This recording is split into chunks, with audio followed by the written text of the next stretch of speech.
Kevin Patullo, it's time to it's time to either expand the playbook or pack it up. What's good, y'all? It's your boy, PhillyTalk with PA Man. Just got off a flight. See you back home, man. Shout out DMV. Um, I'm not gonna yell. I'm not gonna crash out. It's 1 a.m. Family sleeping upstairs. They don't deserve this. Um, but yeah. So I'm not gonna yell. I'm not gonna crash out. Um, Save that for a later date in time. But Kevin Patullo, first drive of the game. Saquon Barkley, 2 carries, 31 yards. First 2 plays of the game. It's looking good. A couple good drives. Stalls out. Field goal. Okay. The run is working. Outside, keyword outside run to the left is working. Yet, Kevin Patullo, for whatever reason, decides to go back and start bull jiving again and starts calling BS route trees, combinations. And this is just another example. This is just another game, another example put on tape of why AJ Brown and Devontae Smith, I don't blame them for being frustrated. When you see these guys around the league, whether it's Jettas, it's Puka Nakua, it's CeeDee Lamb, it's Mike Evans, it's Jamar Chase, like whether it's any of these guys, with Tyreek Hill, any of these guys, look at how their offensive coordinator is scheming them to get open. Look at Sean McVay. Look at Kevin O'Connell. Look at Kyle Shanahan. Look at Mike McDaniel. Look at Zach Taylor. They're scheming their guys to get open. With AJ and Devontae, literally every single catch is a contested battle. It's always a contested battle. And you look at these other guys, they're getting schemed wide open in zone coverage, which Kevin Patullo can't seem to figure out for his life. It's unacceptable. You have 2 guys, one guy, easily top 5, top 3 receiver, whoever you want to put him. Another guy that's a wide receiver 1 on multiple teams in the NFL right now. And you can't figure out a way to get them the ball in zone coverage. I mean, it's embarrassing. It's pathetic.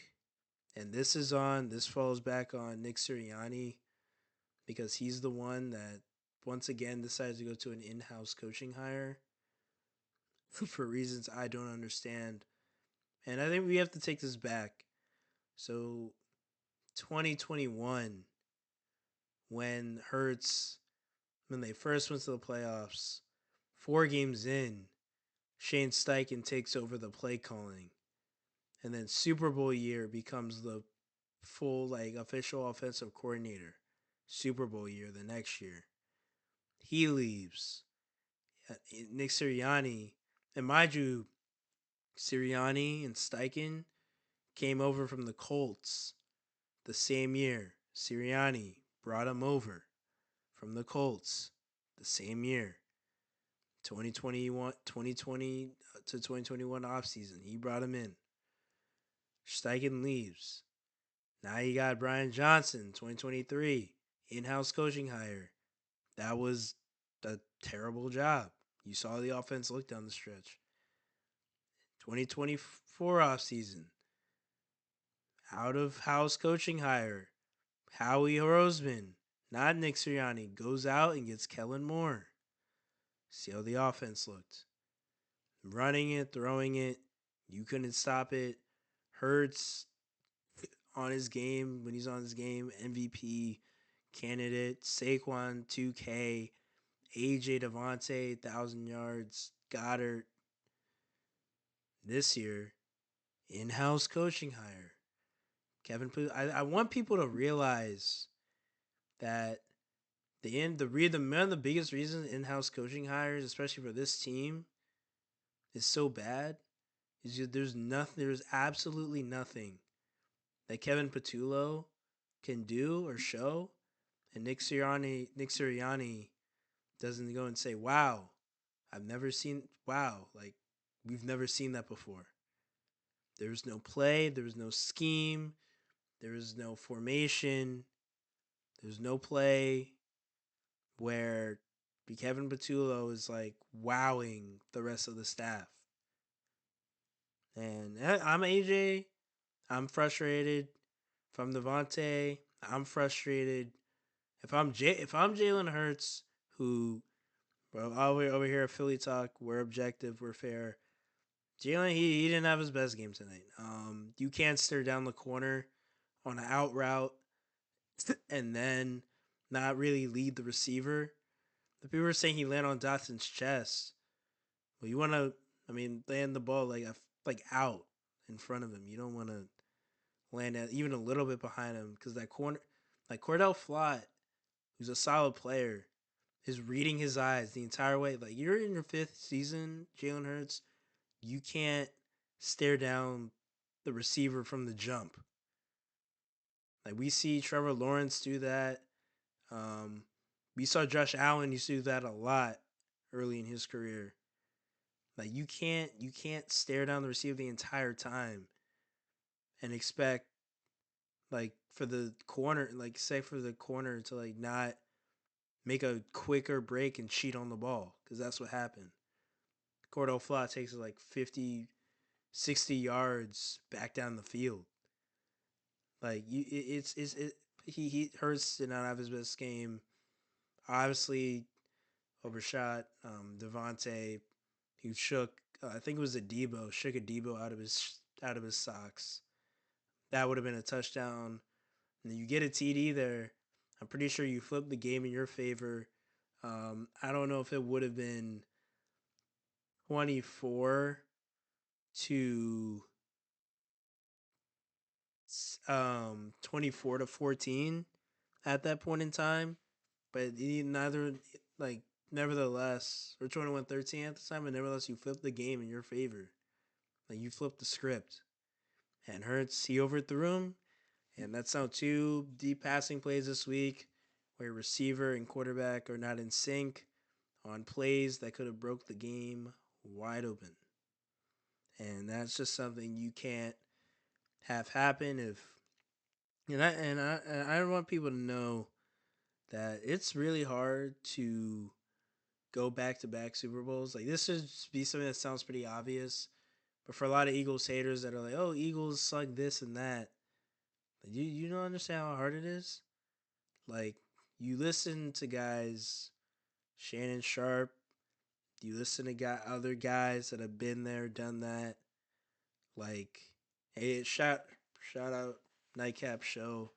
The other night, Shannon literally drove the point home of how the offensive coordinator is not that good this year. Like, the plays are simplistic, guys aren't running like the route trees that other receivers that you see Jettas running, you see Chase running, you see Puka. Like, if AJ Brown and Devontae Smith were in Sean McVay's offense, they would be leading the league in receiving yards right now. You can't tell me any different. That's a factual statement. If Puka Nacua and an aging Devontae Adams are doing what they're doing right now, and Tutu Atwell, there is no way that you can tell me AJ and Devontae aren't leading the league in receiving yards. There's no way that you can tell me that Saquon Barkley in Sean McVay's offense isn't averaging less than 45. You know this man right now. Saquon Barkley is averaging 45.8 yards a game. 45.8, 45.8. That's not a typo. I mean, you just look at this team right now. I haven't even gotten to the defense yet. Um, I just heard Lane Johnson in the post game presser basically talking like, yeah, in order for us to be better, I think we have to stop being so predictable offensively. Like it's getting to a point where I don't know who's gonna tell Kevin Patullo that running the ball up the middle and that BS zone shotgun formation on first and second down, and then trying to do some BS screen pass or dump it off to Goddard or Saquon in the flat isn't gonna work, because it's not. If it's not working against the Giants, it's not. It clearly didn't work against Denver. They clearly didn't work against Tampa in the second half. Clearly didn't work against the Rams in the first half. Like, I don't know who is going to tell Kevin Patullo, or hopefully, like, my dream is the Miami Dolphins get beat up so bad this weekend that Mike McDaniel gets fired, and then Howie Roseman swoops in and offers this man a job. Because one thing, like, he may not be that good of a head coach, but the one thing that we know about Mike McDaniel, you come from that Shanahan West Coast tree, you know how to call offense, and the Dolphins' offense, when it's above 40 degrees outside, is one of the best. When everyone's healthy, is one of the best passing offenses in the NFL. So, but at this point, you're in week 6. That's really unrealistic option. Um, was just listening to Seth Joyner, post game. Shout out Seth Joyner. And he said, in him, Derek Gunn, like D Gunn and the guys were like, yeah, you're stuck. Like, at this point in the season, there's no, especially like, but the way things are going now, there's no corner. Like, Greg Newsome was a name, but he just got traded to Jacksonville. Um, Tariq Woolen, maybe you know can do trade for him, because I mean, I don't want to get to the defense just yet, so I'm gonna hold off on the Tariq Woolen and Asante Samuel, and some of those guys, but um, the offense is, Lane Johnson said it, like, it's too predictable. Like, AJ post game is, now we're talking about that meeting between him and Saquon and Hurts didn't happen. I mean, it's just and I know people are like, I don't care what the relationship is off the field. Well, you should care, because now we're seeing, and I don't want to say this is a dysfunctional thing when Saquon yesterday is like, yeah, it was a pretty, like, just friends being friends or whatever, and AJ's like, wait, that didn't happen. Like, I got to talk to these guys, because, like, what are they talking about? So yeah, I think it's like there's a lot of stuff offensively. Um, Route trees have to be better. Like, if I'm Jalen Hurts, I'm looking at the offensive stuff. Like, yo, can I get a dig route call? Can I get a shot, like, more than a shallow cross? Can I get a post? Can I get a double move? Like, I know AJ and Devontae are saying the same thing. Jahan Dotson, like, yo, like, we're the top two, maybe one arguably best receiving duo in the NFL. And y'all running these BS curl routes, hitches, like, all between the sticks. Y'all call, like, and that's the thing. The Giants were the 26th ranked defense in the NFL. Now, they play better at home. We know they gave up 18 to the Chargers. Should have beat the Chiefs. But I mean, this is still a defense that man cover, and we saw it. Like Devontae versus and AJ in man coverage tonight, cooked him. Dominant, like AJ had 6 for 80. Goddard cooked 9 for $110, a tud. Smith would have had over 100 if Hurts and a tud if Hurts hadn't overthrown him. So like we know this team, but when the Giants switch over to zone, and the Giants are the team that plays man defense the most in football. But when you have the Giants of all defenses now switching to zone, and Kevin Patullo clearly can't figure out a zone defense, whether it's cover 2, 3, 4, Tampa 2, cover 3, flat, whatever defense it is, Kevin Patullo, for some reason, can't figure it out for his life. I don't know why. Like, and once again, like, I'm not a player. I'm not a coach. I'm just someone that watches a lot of, and I don't like to say that I know just as much or more than a player or a coach. But I mean, we don't have to be respectful. We don't have to be a dumbass to like see what we're like, know what we're watching. You can't keep calling conservative. Like y'all act like y'all have like Tyler Shaw.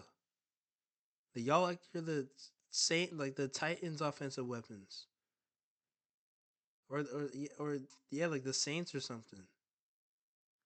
Come on. Like it gets to a point where at some point, like, and the crazy thing about this, like, yes, the Eagle, and people are like, Paul, other Eagles fan, like, why are you going crazy? Eagles are 4-2. Like, there are teams that are in way worse situations right now, like the Ravens. Like, this isn't about other teams struggling and how Eagles are still 4-2. I was told you never accept anything in a win, you wouldn't in a loss. And that's what the Eagles have done. I've told multiple people this other quote tonight. You leave a roof leak unattended, eventually the entire thing will collapse on your head. If said roof leak continues to be unattended. And that's what we're seeing when you go through an off season. You let Isaiah Rodgers go. You're trusting, okay, whoever wins between Adoree Jackson and Kelee Ringo, that's going to be our guy. And people were rooting for Kelee Ringo. I was rooting for Kelee Ringo. And lo and behold, both of them are good and terrible. So you go out, you make what I still think was a solid trade with Jacorian Bennett from the Raiders. But this guy, he plays solid, but he's already on IR. And even then, before IR, he wasn't really seeing the field that much more than Ringo or Jackson. And I have to say, like, I was just listening. Once again, I was just listening to the Seth Joyner postgame show, and D Gunn is like either this guy can't learn the defense, or like he's not like just the player he thought he was, because there is no way a corner that runs 4-3-4 is behind Adoree Jackson and Kelee Ringo if he knows the defense and he's adjusted. That seems to be the only reasons. I know he's injured right now for I think the next 3 games as well, if I'm not mistaken. But I mean, it's not looking at you. Quinion, he goes down early, hamstring. MetLife takes another soul. Blankenship hobbled. I mean, the secondary. It's something that Howie's gonna regret when this season's over. That like the Isaiah Rodgers contract, you could have done that. Like we all know Slay, like yeah, he's getting up there in years. Like you can let him go, but you got to keep one. You can't let Slay, CJ, and Rodgers walk out the door.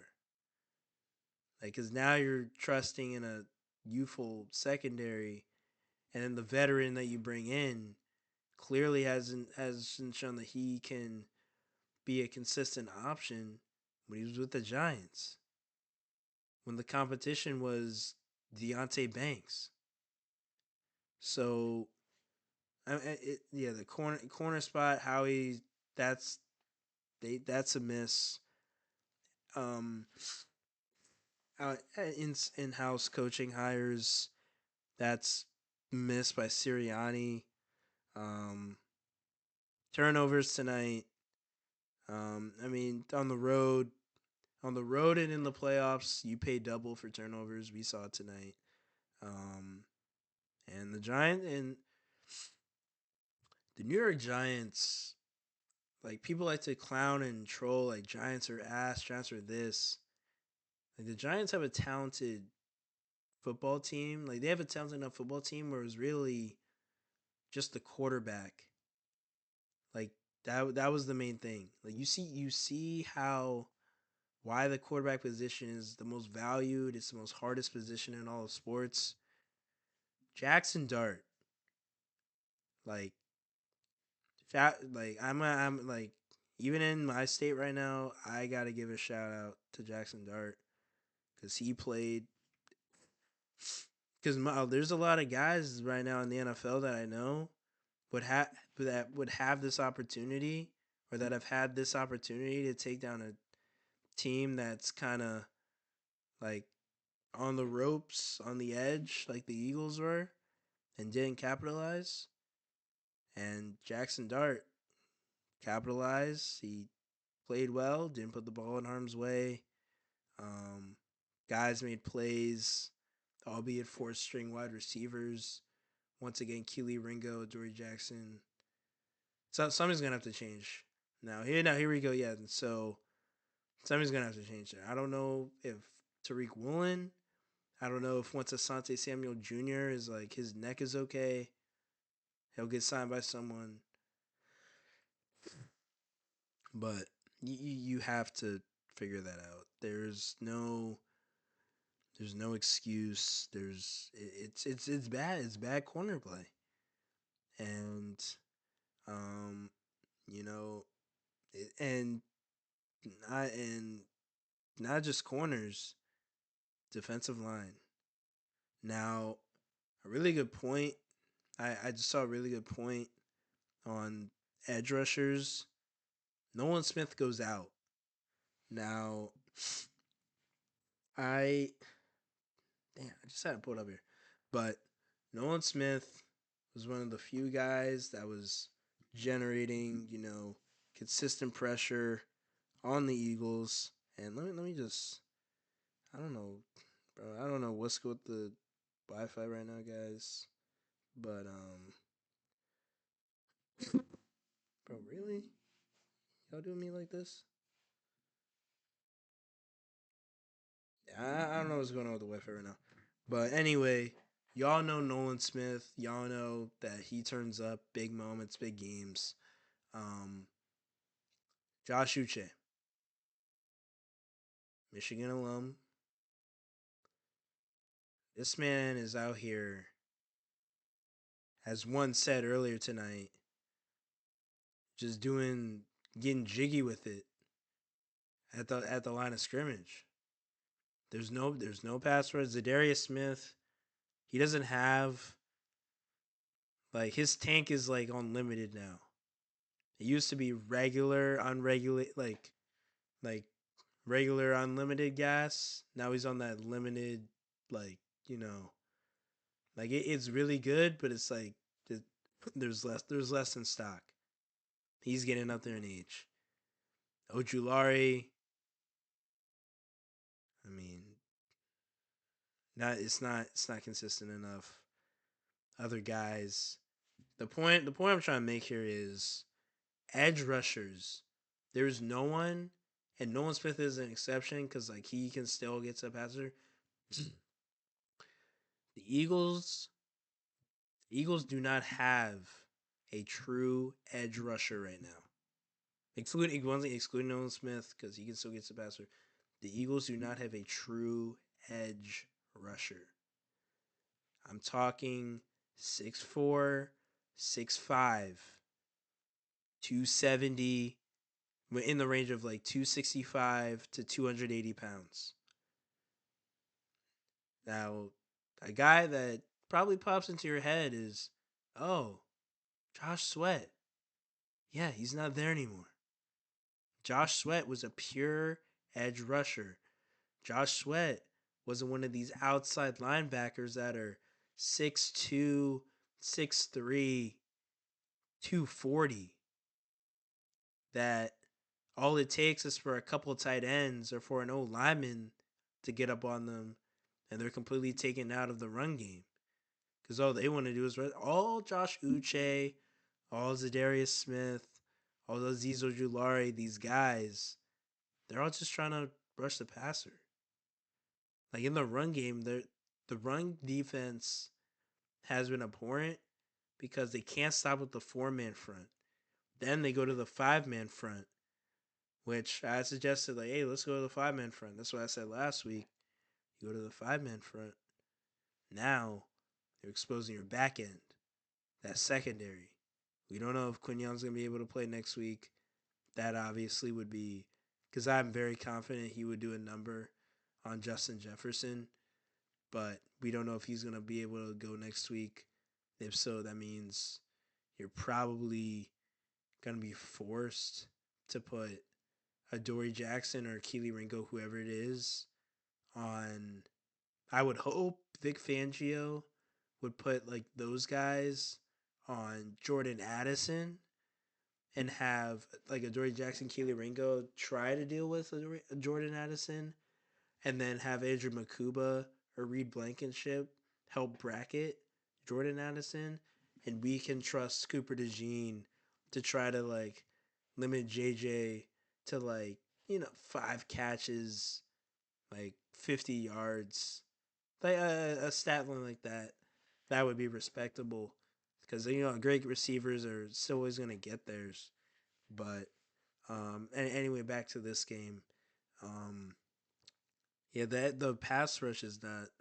Even when Jalen Carter was in there, the pass rush was not really there consistently.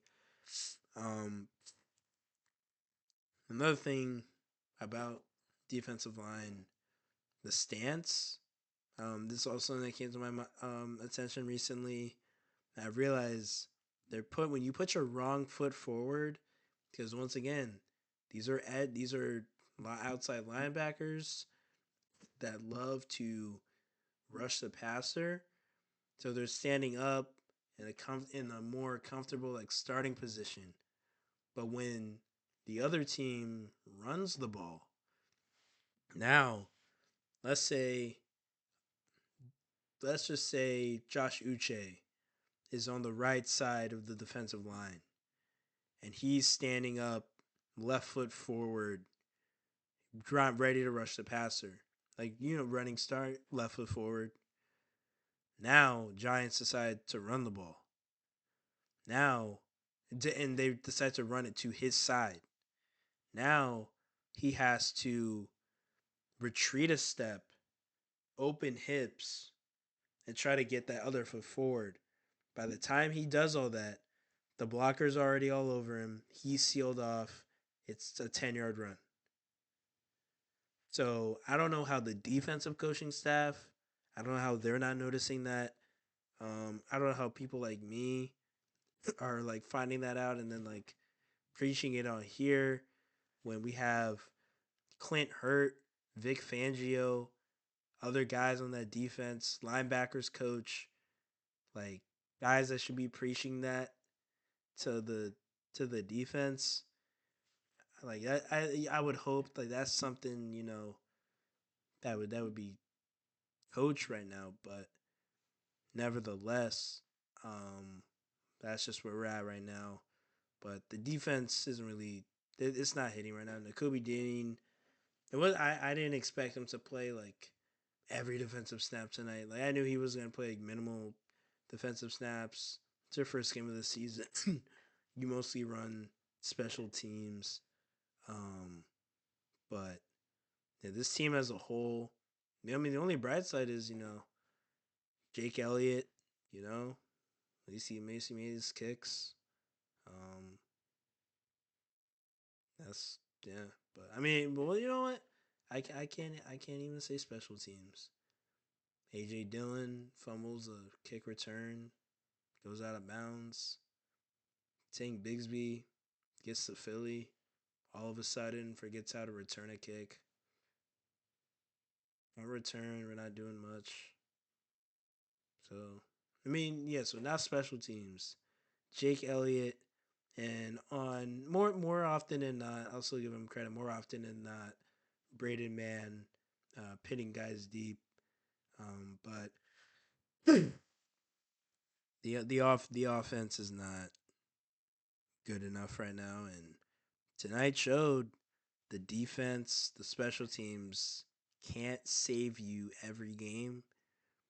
Like we knew this was not gonna last the entire season of guys of college teammates coming together to line up next to each other to block a field goal to win a game, or guys blocking a punt for a touchdown to win a game, or guys having interceptions in the clutch to win a game. Like we know, like the defense, especially they can't rear their heads every time. They're gonna need at some point this star-studded offense to come through. And tonight, they didn't really do that. Um, and now this week, I'll try to get a preview or kind of video out, or I might be on radio this week, Wednesday. So might talk about that on there. Make sure to check us out, man. WCBN, 6 p.m. on Monday through Thursdays, 6 to 6:30 p.m. Eastern. But yeah, Justin Jefferson is 100% licking his chops at the fact that Quinyon Mitchell may not be ready to go. Although it is a long week, you get like 4 extra days, so it's a longer break. But Quinyon may like his certainty is up in the air right now. Obviously, hamstring, that's something to play with, and the fact that he and Jordan Addison only have Cooper DeJean to worry about, and neither of those guys really do the slot. So I'm not saying Coop is like a slot merchant corner. Coop obviously can handle himself on the outside as well, really well. He's a really good player all around. Shout out Coop. He held it down to the best of his ability tonight, for what it's worth. But Justin Jefferson, that's still one guy, and that's Justin Jefferson. That's Jordan Addison. So one of those two at times in the game next week are going to have a Dory Jackson or Kelee Ringo, barring like a miracle trade, or like we get a like I don't even want like I'm getting like I don't need the 5-star gourmet meal. Like I don't need Denzel Ward. I don't need like Jalen Ramsey. Like I don't need Derek Stingley. I don't need Pat Surtain. I don't need any of these guys. I just need to get out of like I just need to get out of like the McDonald's. Like get out of Arby's. Like get out of these like bad spots. Let me get a decent like meal. Like let me get like a like a Greg Newsome, um, a guy of like Mike Sainristil. Shout out Mike Sainristil. I know he's not like obviously a candidate, but like, let me get a guy on like their caliber, like solid, like good corner play. Now I don't need the Whole Foods, like 5-star gourmet meal. Like, let me just get some like a nice cooked burger, some ribs, like a side of greens. Let me get that at corner two, because right now all I got is half cold Burger King on one side, and I got burnt McNuggets on the other side. That's what I'm working with right now. So anything better than that, like I know Tariq Woolen once again. That's a name. Asante Samuel gets his neck fixed, whatever. That's a name. There might be a couple other guys I'm not remembering right now, but hey, at the end of the day, I don't think, I hope not, I don't think this will be like a 2023 collapse. But you have to look at, like, for one, the talent that left this team after the Super Bowl. You have to look at the fact that the run game, they can't run the football. The offensive line is not there. And for people saying Saquon can only operate behind a great offensive line, I vividly remember this one guy who had one of the best O lines, arguably the best O line in NFL history. His name was Emmitt Smith, and he's considered to be one of, if not the best running back of all time. So, with all due respect, I don't want to hear that BS argument of Saquon needs a great offensive line to be great, because I can't remember a running back who was like who did wonders with a horrible offensive line.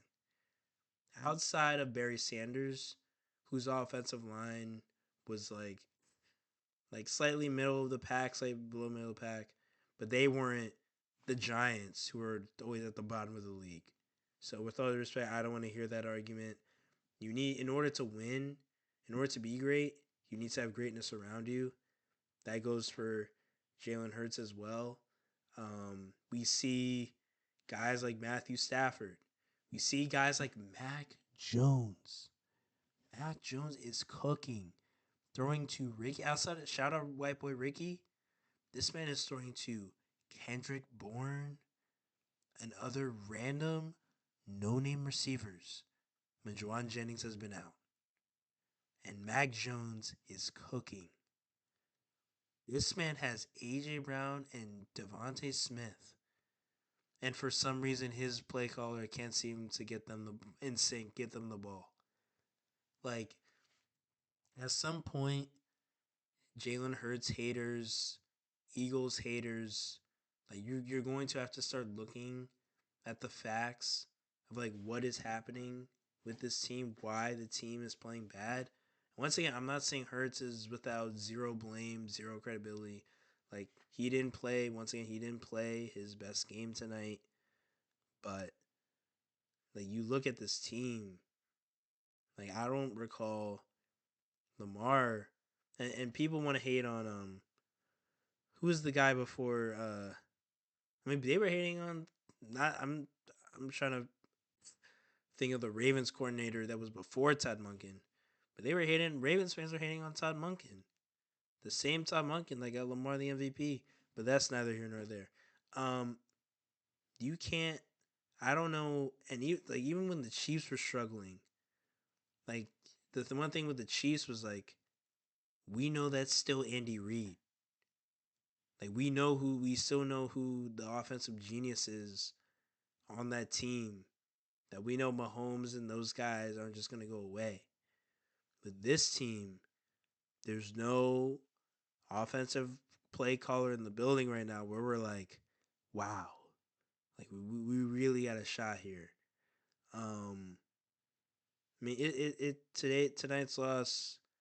I mean, I haven't even gone into. I don't really want to go into it. I already went off on IG.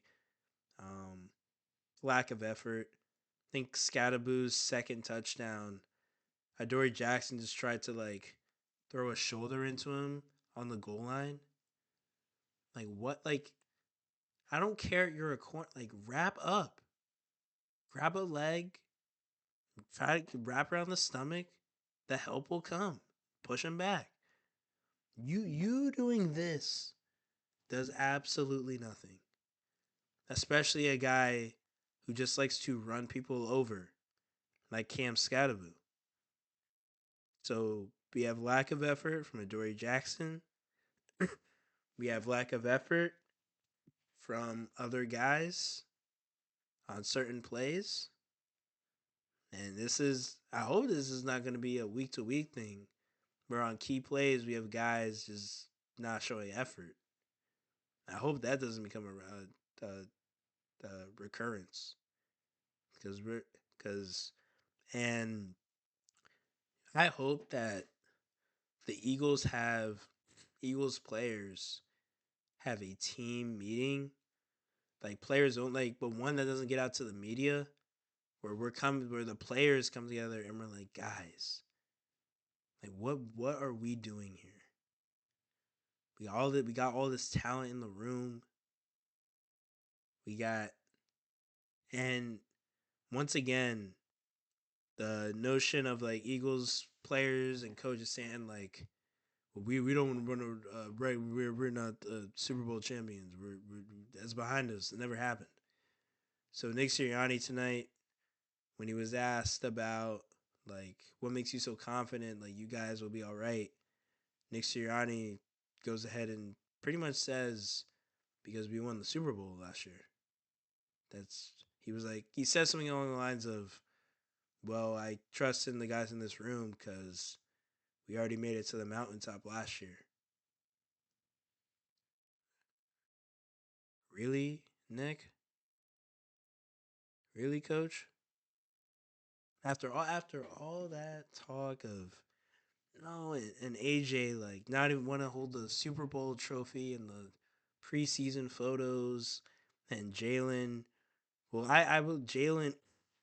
He took accountability tonight. Um, Now Jake Browning take notes because even though that game wasn't all on Hurts, he still was like, I'm the driver of this bus, and today caught a couple flat tires. We veered off the road. I was the driver of that bus, and it's on me. And offensively, we got to get right.